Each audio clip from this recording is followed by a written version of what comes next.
سورۃ البقرہ کی آیت نمبر 25 سے تفسیر۔ الحمدللہ والصلاۃ والسلام علی رسولہ وعلی آلہ واصحابہ اجمعین۔ اللہم انا نسألک ایمانا لا یرتد ونعیما لا ینفد ومرافقۃ محمد فی اعلی جنت الخلد۔ اللہ سے دعا ہے کہ اللہ سبحانہ تعالیٰ ہمیں ایسا ایمان نصیب فرمائے جو کبھی کمزور نہ ہو، کبھی نہ پلٹے، اور ایسی نعمتیں جو کبھی ختم نہ ہوں، اور آپ صلی اللہ علیہ وسلم کا ساتھ نصیب فرمائے جنت اعلیٰ میں، آمین یا رب۔ اعوذ باللہ من الشیطان الرجیم، بسم اللہ الرحمن الرحیم۔ آیت نمبر 25 کو دیکھتے ہیں۔ وَبَشِّرِ الَّذِينَ آمَنُوا وَعَمِلُوا الصَّالِحَاتِ أَنَّ لَهُمْ جَنَّاتٍ تَجْرِي مِن تَحْتِهَا الْأَنْهَارُ، یعنی بشارت ہے، خوشخبری ہے، گڈ نیوز ہے کن لوگوں کے لیے جو ایمان لائے اور عامل الصالحات، انہوں نے عمل صالح کیے۔ دیکھیں قرآن کریم کو ہم اٹھا لیں اور آیات کو چیک کریں تو ہمیں پتہ چلے گا کہیں بھی اونلی یہ بات نہیں ہم پاتے کہ اللہ فرما رہے ہیں میں داخل کر دوں گا جنتوں میں جو لوگ ایمان لائے، یعنی جو ایمان والے ہیں، یعنی اونلی ایمان کی بیس پر جنت میں داخلہ پاسبل نہیں ہے۔ کیا ہے؟ عمل چاہیے۔ سورۃ العصر میں ہم کیا پڑھتے ہیں؟ والعصر ان الانسان لفی خسر، یعنی زمانے کی قسم ہے انسان خسارے میں ہے، مگر کون سے لوگ؟ الا الذین آمنوا وعملوا الصالحات۔ ٹھیک ہے، اس میں 4 چیزیں بتائی گئی ہیں جو کہ پاسنگ گریڈ کے حوالے سے ہیں کہ یہ لوگ پاس ہوں گے، 4 چیزیں کرنے والے۔ لیکن اب 2 چیزیں، ایمان اور عمل صالح۔ ایمان اور عمل صالح ایسے ہیں جیسے چولی دامن کا ساتھ، یعنی لازم و ملزم، لازم بات ہے۔ اور بات یہ ہے کہ جب کسی کے دل میں سچا ایمان آتا ہے تو اس کا یہ جو اس کا ایمان ہے وہ ڈیمانڈ کرتا ہے، یہ لازمی تقاضا ہے کہ پھر وہ اپنے عمل سے شو کرتا ہے، یعنی کہ میں نے مان لیا کہ میرا رب ایک ہے، وہ اس کائنات کو بنانے والا، مجھے بنانے والا، اور اب جو اس نے کہا ہے میں نے اس کو ماننا ہے، وہ میں نے کام کرنا ہے۔ یعنی ایسا نہیں ہو سکتا، اسے ہی کہتے ہیں ہدایت، یعنی اللہ کا بندوں کو اپنی طرف بلانا، اپنی ہستی کو واضح کرنا، تعارف کروانا، اور جب ایک بار تعارف ہو گیا تو اب اس کی اطاعت اور اس کی محبت میں سر جھکانا ہے، یعنی عبادت، عمل صالح۔ اور عمل صالح کے بغیر جو ایمان ہے وہ فروٹفل نہیں ہے، وہ بینیفٹ نہیں دیتا۔ اور پھر اہم بات کیا کہ عمل صالح کیسے ہونے چاہیے، یعنی آپ کے گڈ ڈیڈز کیسے ہونے چاہیے؟ جو سنت کے مطابق ہوں، جو سنت کے مطابق ہوں، یعنی وہ اعمال جو ہمارے نبی کریم صلی اللہ علیہ وسلم نے کیے ہیں یا پھر ہمیں بتائے ہیں۔ یہ نہیں ہم منہ اٹھا کے اپنی مرضی سے جو چاہے کرتے پھریں، بدعات میں پڑ جائیں، نہیں، ہرگز نہیں۔ دیکھیں ایک واقعے میں بات آتی ہے نا کہ حضرت عائشہ رضی اللہ عنہا کے پاس کچھ لوگ آئے تو انہوں نے کہا، کسی ایک نے کہا کہ میں ساری عمر روزے رکھوں گا، کسی نے کہا میں ساری عمر شادی ہی نہیں کروں گا۔ تو یہ باتیں سن کر آپ صلی اللہ علیہ وسلم برہم ہوئے اور آپ نے فرمایا کہ میری سنت ہے، میں نے شادی بھی کی ہے، میں نے روزے بھی رکھے ہیں اور نہیں بھی رکھے۔ اور آپ صلی اللہ علیہ وسلم چلتا پھرتا قرآن تھے، یعنی آپ حالت وضو اور بغیر وضو کی حالت میں بھی ہر وقت اللہ کا ذکر کرتے۔ تو بات یہ ہے کہ جو طریقہ کار، اور یہ سہل طریقہ ہے، اسی میں رحمت ہے، اسی میں برکہ ہے، اسی میں ہمارے لیے فلاح ہے، نجات ہے۔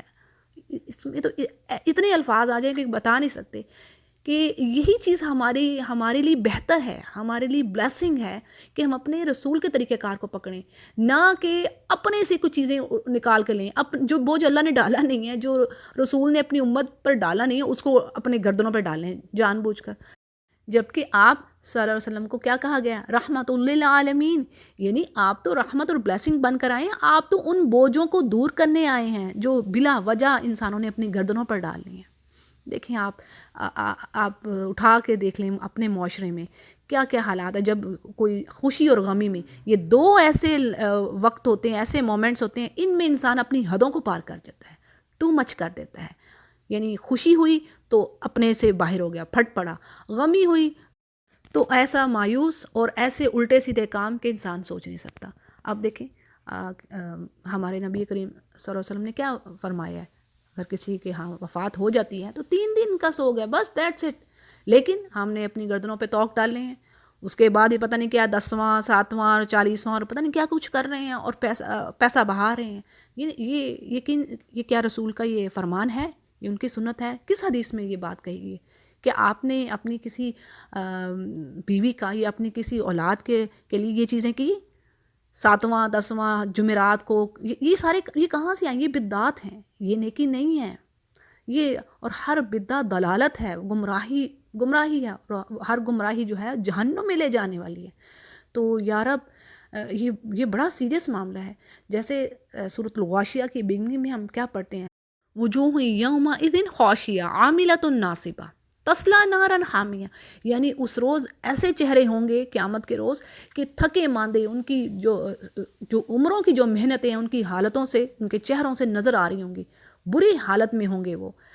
اور کیا ہے، محنتیں تو بڑی کی لیکن ان کے وہ اعمال اللہ کے ہاں مقبول نہ ہوئے، اللہ نے ایکسیپٹ نہ کیا، کیا فائدہ ہوا؟ ضائع گئے۔ عاملۃ ناصبہ، ناصبہ یعنی کہ ایسی سخت محنتوں میں لگے رہے عمل کرنے والے، لیکن اللہ نے ان کو قبول نہ کیا۔ تو بات یہ ہے، اس چیز کو مضبوطی سے پکڑ لیں، جم جائیں اس پر کہ عمل آپ چاہے تھوڑا کر رہی ہیں، زیادہ کر رہی ہیں، لیکن اخلاص ہونا چاہیے، یعنی ریاکاری نہ ہو، دکھاوا نہ ہو، اللہ کی رضا کے لیے، اس کے پلیئر کے لیے، خالص اس کی خوشی کے لیے کہ میں اپنے اللہ کے لیے کام کر رہی ہوں، اور سنت کے مطابق اللہ کو راضی کرنا ہے، اس کی عبادت کرنی ہے، اور سنت کے مطابق اللہ نے کہہ دیا ہے۔ سورہ آل عمران میں بات آتی ہے نا، اللہ نے فرما دیا ہے کہ نبی ان سے کہہ دیجئے اگر یہ مجھ سے محبت رکھتے ہیں، یعنی دعوے کر رہے ہیں کہ ہم اللہ سے بڑی محبت رکھتے ہیں، لیکن آپ کو فالو نہیں کر رہے، یعنی آپ کی سنت پر نہیں چل رہے، تو پھر نجات نہیں ہے۔ یعنی اگر اللہ کی طرف جانا ہے، اللہ کا راستہ نبی کریم صلی اللہ علیہ وسلم کی سنت سے ہو کر جائے گا، آپ کو انہوں نے فالو کرنا ہے نبی، ٹھیک ہے؟ تو بات یہ ہے کہ یہ چند چیزیں اپنے اعمال میں پکڑ لیجئے۔ پھر اگین وہی بات کر رہی ہوں کہ چاہے آپ چھوٹا عمل کر رہی ہیں، نو میٹر، یا کچھ زیادہ سارے گڈ ڈیڈز کیے جا رہے ہیں، بڑے کام ہو رہے ہیں، تو بھی بات کیا ہے، فارمولا وہی، بیسک چیز وہی ہوگی، اللہ کی رضا کے لیے ریاکاری نہیں کرنی، ضائع نہیں کرنی اپنے ڈیڈز کو، اور سنت کے مطابق۔ یعنی اگر سنت کے مطابق نہ ہوا، وہ طریقہ کار نہ فالو کیا جو رسول کریم صلی اللہ علیہ وسلم نے بتایا، تو بھی اعمال ضائع، ٹھیک ہے؟ یہ فارمولا یہ ہے گڈ ڈیڈز کے لیے، یہ ضروری ہے، یعنی اللہ کی عبادت، اس کی اطاعت محبت کے ساتھ اور سنت کے طریقے کے ساتھ۔ جو طریقہ خلاف سنت ہوگا وہ اعمال اوپر نہیں چڑھیں گے۔ اللہ نے کہہ دیا نا کہ گڈ ڈیڈز اوپر چڑھتے ہیں اللہ کے پاس، تو اللہ نہیں ان کو لے گا۔ تو کیوں ہم اپنے اعمال کو ضائع کریں؟ وائی؟ انسان سوچے کہ اب سمپل سی بات ہے، دیکھیں کتنی محنت سے وضو کرتے ہیں سردیوں میں، تو پتہ چلے کہ ہمارے تو یہ جو نمازیں ہیں وہی نہیں ایکسیپٹ ہو رہی کسی بھی ریزن سے، کوئی بھی بات، یعنی کہ اگر ایسا ہو کہ یہ کام آپ کا قبول نہیں کیا جا رہا، تو کتنی تکلیف ہوگی، کتنی پریشانی اس روز جا کے پتہ لگے۔ تو کیوں ہم پیسہ ان جگہوں پر لگائیں جو یہ درباروں پر، یہ جو کوئی پیر و مرشد ہیں، یہ کیا سلسلہ ہے؟ یعنی آپ اللہ کو خوش کرنے کے لیے، ابراہیم علیہ السلام نے کیا فرمایا تھا؟ ان صلاتی و مماتی و نسکی، یعنی میری نماز، میری قربانی، میرا جینا، میرا مرنا سب اللہ کے لیے۔ ہم نے لوگوں کو، اور جو بیچارے قبروں میں پڑے انہوں نے کہا بھی نہیں کہ ہمیں خوش کریں، ہم نے کسی کو خوش نہیں کرنا۔ ایون دعاؤں میں بھی تو کہہ دیا نا، کیا اللہ نے کہا ہے کسی رسول کا آپ وسیلہ پکڑیں؟ نہیں، ایسی بات، اللہ نے کہا مجھے ڈائریکٹ پکارو، میں تو تمہاری شارک سے بھی زیادہ قریب ہوں۔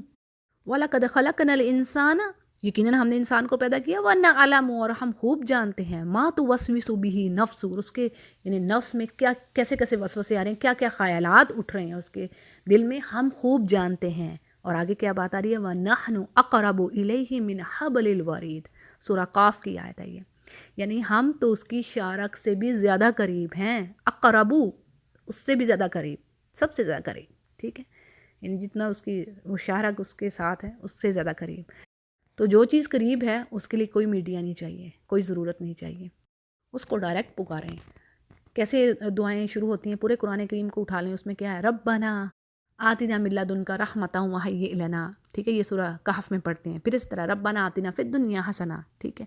پھر اس طرح پڑھتے ہیں ربنا ہب لنا، رب کی یہ ربوبیت کے ساتھ دعائیں مانگ رہے ہیں، ڈائریکٹ رب کو پکار ہیں، کوئی بیچ میں کوئی وسیلہ نہیں، کوئی میڈیا نہیں ہے۔ تو بات یہ ہے کہ جو کام بھی نیک کام اللہ کی رضا کے لیے کرنے ہیں، اس کی جنت حاصل کرنے کے لیے ہم کر رہے ہیں نا، کہ اللہ ہمیں جنت مل جائے۔ تو اگر ہم وہ اللہ کو خوشی نہ کیا، وہ کام ہی نہ اللہ کے تک چڑھے تو پھر کیسے جنت ملے گی؟ اور اللہ شرک پسند نہیں کرتا، یعنی وہ شیئرنگ پسند نہیں کرتا.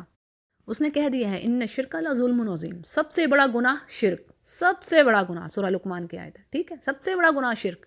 کتنے گناہ انسان کرتا ہے، کوئی ڈاکو ہے، کوئی چور ہے، کوئی زناکار ہے، کوئی سود کھا رہا ہے، کوئی قتل کر رہا ہے، کتنے گناہ ہیں. اللہ نے کیا کہہ دیا؟ ان الشرک، شرک سب سے بڑا ظلم. اور ایک بہت بڑے سینئر جو اسکالر ہیں جو پچھلے وقتوں میں گزرے، انہوں نے کہا کہ جو شرک ہے وہ گناہوں کی جڑ ہے، جڑ اسی سے ہی آغاز ہوتا ہے تمام گناہوں کا.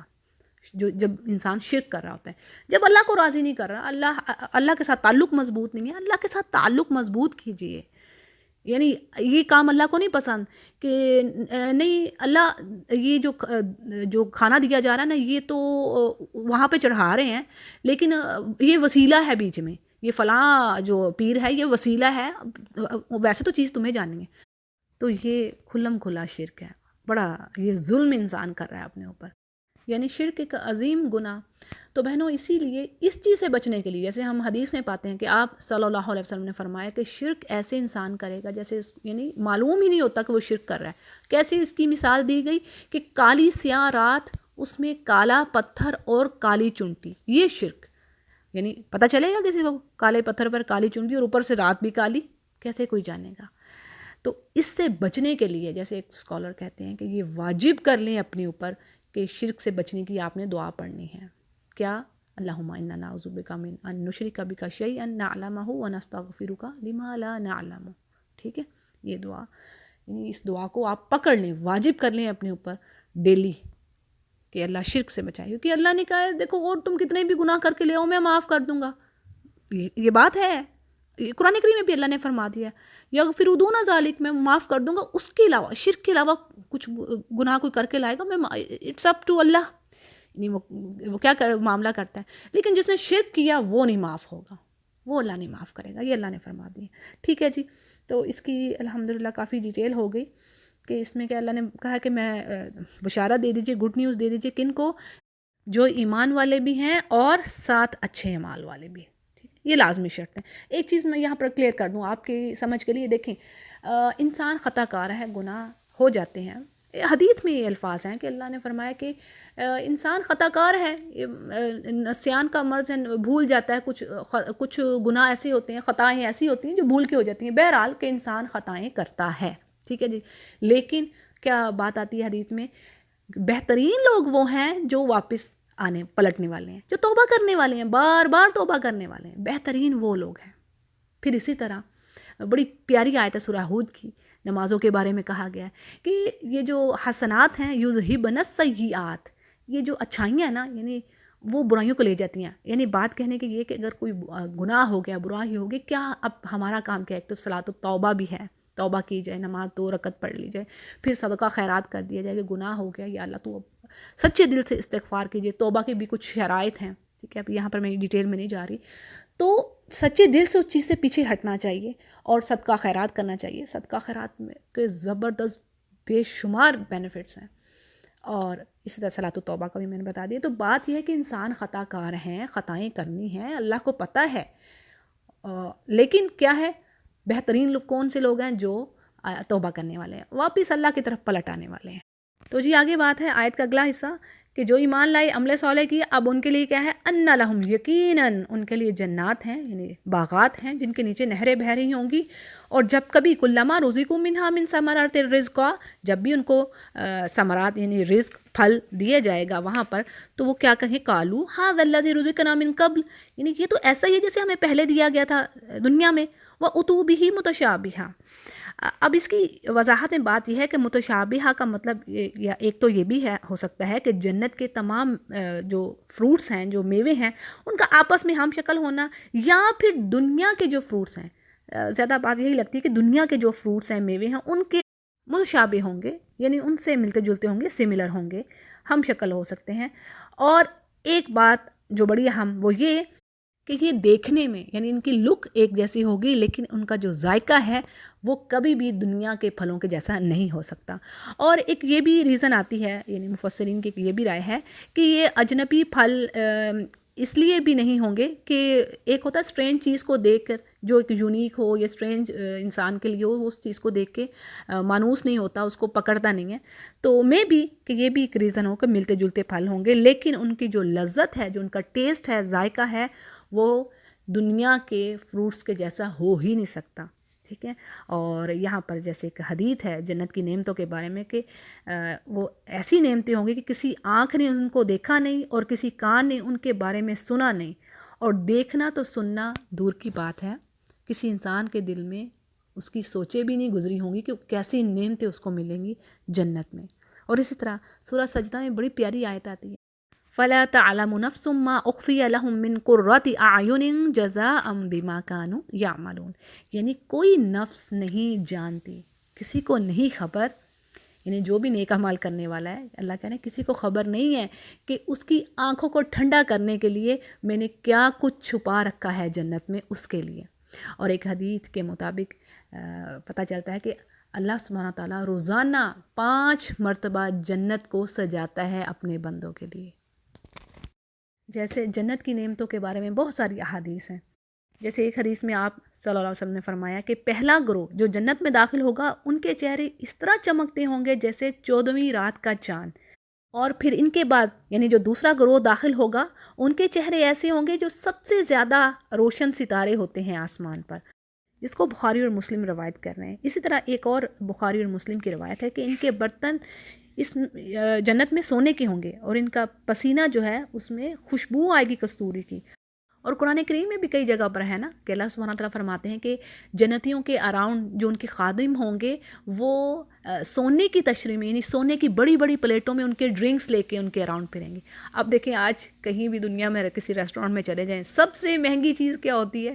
ایک تو میل ہوتا ہی ہے، لیکن جو اچھے والا ڈرنک ہوتا ہے وہ سب سے مہنگا ہوتا ہے. لیکن دیکھ لیں جنت کی نعمتیں اور اس کے مزے، یعنی ایک تو دن رات جنتیوں کے لیے کھانا اللہ مہیا کرے گا، جو کہ قرآن کریم میں اللہ فرماتا ہے، اور جو ان کا ڈرنک ہوگا اتنا ہوگا جتنی کہ ان کو ضرورت ہے. اسی طرح ایک اور حدیث کے الفاظ ہیں کہ جنتی حور کی اوڑھنی، یعنی جو اس کا آنچل ہے، دوپٹہ ہے، وہ اس قدر خوبصورت ہے کہ وہ اگر ذرا سی نگاہ ڈالے زمین کی طرف تو زمین و آسمان خوشبو اور نور سے بھر جائیں، یعنی اس قدر خوبصورت ہوگی. اسی طرح خلود کے معنی آتے ہیں ہمیشگی، یعنی فار ایور رہنے والی چیز. اب اہل جنت یعنی ہمیشہ جنت میں رہیں گے. اور اسی طرح حدیث کے الفاظ ہیں کہ جنت اور جہنم میں جانے کے بعد ایک فرشتہ اعلان کرے گا کہ اے جہنمیوں اب موت نہیں ہے. یعنی جب جنتی اور جہنمی دونوں اپنی اپنی جگہ پر چلے گئے تو اب کیا ہے کہ ایک فرشتہ اعلان کرے گا کہ اب موت نہیں ہے اے جہنمیوں، اور دوسری طرف کہے گا اے جنتیوں اب موت نہیں ہے، یعنی اب موت ہرگز نہیں آئے گی. اور کہا یہ جاتا ہے، یہ بھی حدیث کے الفاظ ہیں کہ ایک موت کو ایک مینڈھی کی صورت میں لا کر ذبح کر دیا جائے گا کہ یہ ختم ہوگی. پڑھتے ہیں نا قرآن کریم میں کئی جگہ پر بات آتی ہے کہ نہ تو وہ جو جہنمی ہیں وہ نہ جہنم میں جئیں گے نہ مریں گے اور ہمیشہ اسی میں رہیں گے. الا ما شاء ربک، صرف ایک جگہ پر اللہ نے کہا ہے کہ مگر یہ کہ تیرا رب جو چاہے، یعنی ہمیشہ اسی میں رہیں گے. جنتی بھی جنت میں اور جہنم میں بھی جہنم میں ہمیشہ رہیں گے، الا یہ کہ اللہ جو چاہے. اور قرآن کریم میں صرف ایک جگہ پر آئی یہ بات. اچھا اب یہ کیا حدیث میں کہ فرشتہ کہے گا، اعلان کرے گا اے جہنمیوں اب موت نہیں ہے اور اے جنتیوں اب موت نہیں ہے، اور ہر کوئی اب اپنی اسی حالت میں رہے گا. صحیح بخاری اس کو روایت کرتے ہیں. اور امیجن کیجئے کہ جہنمیوں کی کیا حالت ہوگی اور جنتیوں کی. اسی طرح قرآن کریم میں جہنمیوں کے بڑے حسرت ناک الفاظ آئے ہیں یا رب، کہ وہ کہیں گے، سورہ اعراف میں آتی ہے یہ بات، کہ وہ کہیں گے کہ جنتیوں سے وہ ریکویسٹ کریں گے کہ ہم پہ کچھ پانی ہی بہا دو، یعنی ہم تو ہمارا تو جل جل کے کچھ نہیں بچ رہا، تو کوئی اور عذاب بھی کم نہیں ہو رہا ہم سے، تخفیف نہیں ہے نا، اللہ نے کہہ دیا ہے کہ ان کے لیے کمی بھی نہیں ہوگی عذاب میں. تو وہ کہیں گے کہ ہم پہ کچھ پانی بہا دو جو تمہیں جنت میں جو نعمتیں ملی ہیں. تو اس پر جنتی جواب دیں گے کہ یہ نعمتیں تو تم پر حرام ہیں، ہم کیسے دے سکتے ہیں، تو اب مزہ چکھو، تم اپنے ہی کیے ہوئے کا. اور اسی طرح منافقین کے بارے میں بھی آتا ہے سورۃ الحدید میں کہ جب وہ پل صراط سے گزریں گے، یعنی برج سے گزرتے ہوئے، تو پہلے تو وہ کچھ دیر تک جائیں گے روشنی میں، جو نیک اعمال کرنے والے لوگ ہوں گے ان کی روشنی میں، لیکن ایک ٹائم آئے گا کہ اللہ منافقین اور مومنین کے درمیان ایک دروازہ حائل کر دے گا، اور دوسری طرف تو مومن ہوں گے، یعنی وہ جنت میں جانے والے ہوں گے، تو وہ جو منافقین ہوں گے وہ کہیں گے، یہ سورۃ الحدید کی آیات ہیں، یہ ان کا میں ترجمہ پڑھ رہی ہوں، تو وہ منافقین کہیں گے کہ ہم تو تمہارے ساتھ ہیں دنیا میں، تو اب کیا ہوا، یعنی ہمیں بھی کچھ روشنی دو، یعنی ہمارے پاس تو روشنی نہیں ہے۔ تو وہ جو جنتی ہیں وہ جواب دیں گے کہ یہ روشنی تو ہم پیچھے سے لائے، یعنی ہم دنیا سے لائے، اور وہ کیسی آئی؟ نیک اعمال سے، یعنی جو آپ کے نیک اعمال ہوں گے وہ آپ کو اس دن روشنی دیں گے، اس دن کوئی روشنی نہ ہوگی، کوئی نور نہ ہوگا سوائے اللہ کے نور کے، اور جو انسان کے اپنے اعمال ہوں گے وہ نور ہوگا۔ اور یہ جو نور بھی ہے، یہ جو روشنی بھی ہے، اس دن ہر کسی کے according to their good deeds, یعنی جس نے جتنے اچھے اعمال زیادہ کیے ہوں گے تو وہ زیادہ روشنی اس کے لیے ہوگی، اور جس نے کم کیے ہوں گے وہ اس کے لیے کم۔ اور یہ بھی کہا جاتا ہے، جیسے حدیث کے الفاظ ہیں، صحیح حدیث، کہ کسی کی اتنی روشنی ہوگی جیسے کہ انگوٹھے کے پاس کر کے پیروں کے، یعنی کہ بہت کم جو اس کے اعمال ہوں گے، یعنی according to their good deeds.